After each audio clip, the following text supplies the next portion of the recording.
न बुद्धिभेदै जनयेदज्ञानां कर्मसङ्गिनां जोषयेत् सर्वकर्माणि विद्वान् युक्तः समाचरन्. आघात घेऊया. न बुद्धिभेद, बुच्या खाली आघात, द च्या डोक्यावर अनुस्वारी य, जनयेत द ज्ञानं, द च्या खाली आघात, ना च्या डोक्यावर अनुस्वारी न, वाङ्मयाचा न, कर्म क च्या खाली आघात. खालची ओळ पहा. जोषयेत सर्व, स च्या खाली, कर्म आणि क च्या खाली, विद्वान वी च्या खाली, युक्त यू च्या खाली, विसर्गाचा स. न बुद्धिभेदै जनयेत, इथे थांबा. ज्ञानां कर्मसंगिनां जोषयेत सर्व कर्माणि, इथे थांबा. विद्वान् युक्तः समाचरन्. युक्त समाचरन्. युक्त, युक्त म्हणजे कसा, तर भगवंताशी जोडलेला, स्वस्वरूपापाशी कायम स्थिर राहतो. विद्वान ज्ञानी माणूस. कर्मसंगिनाम अज्ञानाम बुद्धिभेदम न जनयेत. अज्ञानी पुरुषांचा बुद्धिभ्रम, त्याच्यात अश्रद्धा निर्माण करू नये. आणि समाचरण जोषयेत, आचरण, आपलं आचरण नीट आणि चांगलं करावं. एकत्रित अर्थ पाहूया. युक्त, युक्त म्हणजे कोण, ज्यांनी ही युक्ती साधली की तो परमेश्वराच्या स्वस्वरूपापाशी म्हणजे स्वस्वरूपाशी कायम स्थिर राहिला. आणि कसा, तर ज्ञानी माणसाने अज्ञानी पुरुषांचा बुद्धिभ्रम म्हणजे त्यांची कर्मामध्ये अश्रद्धा निर्माण करू नये, आपले आचरण नीट आणि चांगले करावे. ही सूचना भगवंतांनी ज्ञानी माणसांसाठी केली आहे असं नाहीये, तर ती सर्व आपल्यासाठी पण केली, सर्वसामान्य माणसांसाठी केली. कारण कसं असतं माणसाचं बघा, एक 4 पुस्तकं वाचली, वा वा माझं काय बरंच ज्ञान वाढलं वगैरे असं माणसाला वाटतं. पण तसं काही नाहीये, कारण बरंच काही वाचण्यासारखं आहे, तेवढं वाचणंच होत नाहीये माणसाचं, नाही का. तुम्ही ज्ञानी झालात म्हणून इतर जे कर्म करत आहात त्यांच्या बुद्धीमध्ये भ्रम निर्माण करू नका, असं आपल्याला इथे भगवंत सांगतात. गीता, उपनिषद, ब्रह्मसूत्र, बराच अभ्यास करायचा आहे माणसाला. जो जय जय विठ्ठल म्हणतोय, जय श्रीराम जय राम म्हणतोय, श्री नारायण म्हणतोय, ज्याला जे काही नामस्मरण करायचे तर ते त्याला करू दे. उपदेश तुम्ही करू नका की हे असंच, मी कोण याचं चिंतन करा. स्वस्वरूपाचं ज्ञान त्याच्यामुळे तुम्हाला होईल. म्हणून देवाचं नामस्मरण करणं हे फार गरजेचं आहे, करायला पाहिजे माणसाने. नामस्मरण हा एक परमेश्वराकडे जाण्याचा जिना आहे. पहा, कोणतेही कर्म करा आणि ते भगवंताला अर्पण करा. ज्ञानी होऊन सुद्धा हरिमुखे हरिमुखे म्हणा, हरिमुखे म्हणा असं म्हणाच, किंवा श्रीराम जय राम जय जय राम म्हणा ना. जे तुम्हाला काही सोपं वाटतंय ना ते म्हणा.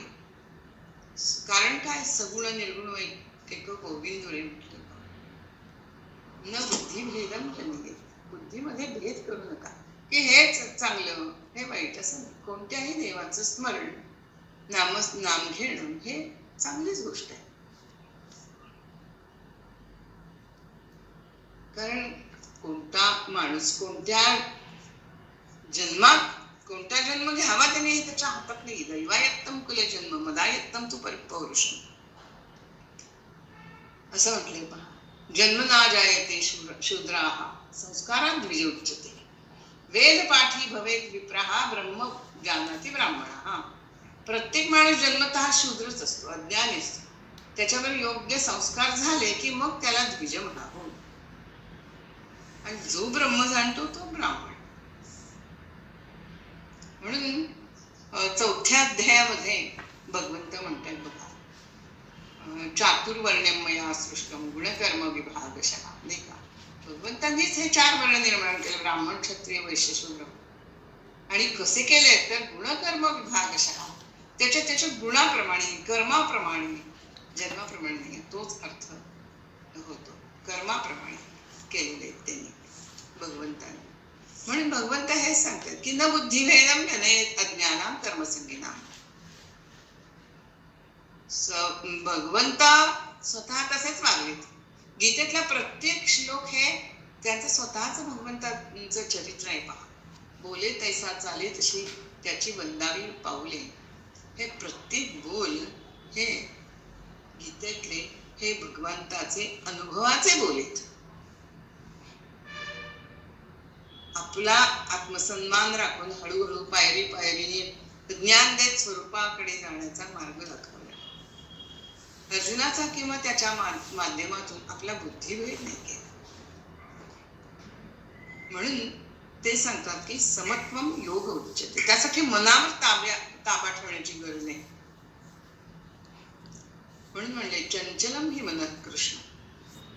मन इतकं चंचल आहे, हट्टी आहे, बलवान आहे, त्याच्यावर ताबा मिळवणं फार कठीण आहे. जसं वारा सोसाट्याचा सुटला की त्याला थांबवणं अवघड आहे, काहीच करू शकत नाही आपण. तसं हे मन वेगाने वाहते ते. आणि म्हणून 6व्या अध्यायात पण म्हणते अभ्यास आहे ना तू कौंतेय वैराग्येण गृह्यते. अभ्यासाने आणि वैराग्यानेच मनाला ताब्यात आणता येतं, अन्यथा नाही. म्हणून ज्ञानी माणसाने जोशेत सर्व कर्माणी विद्वान युक्त समाचार. अज्ञानी माणसं जे कर्म करतायत त्यात उलट ज्ञानी माणसांनी सहभाग घ्यायला हवाय. कसा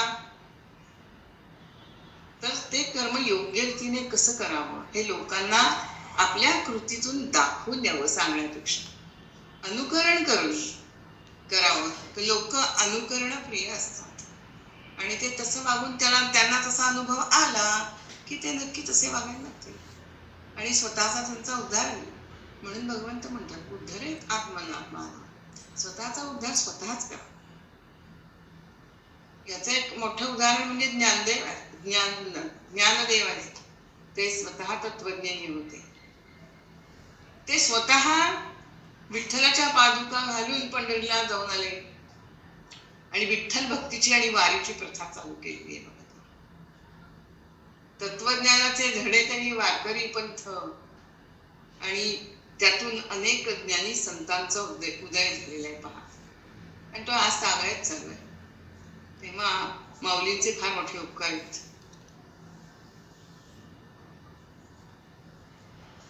आणि सामान्य लोकांना रामनामाची महती त्यांनी सांगितलेली आहे, समजून दिलेली आहे. लहान मुलांना जसं आपण काय करतो की ते नीट काम करत नाहीत, त्यांना कंटाळा असतो करायचा. जेवढा आळस करता येईल तेवढा माणसाला हवाच असतो. पण त्यांना जर असं आपण म्हटलं चला आता आपण उद्देशाला तुमचं कपाट स्वच्छ आवरूया की लगेच ते आवरायला लागतात, येतात ते पटपट आवरायला. तसं आपण हे काम करूया असं म्हटलं आणि ह्या मार्गाने करूया की लोक त्या मार्गाने जायला लागतात. भक्तीचा मार्ग त्यांना दिसतो. आणि जोशेत सर्व कर्माणी विद्वान युक्त समाज. मग ते मी स्वतः केलं याचा अभिमानही वाटेल ना त्यांना आणि चांगलंही येईल त्यांना काम.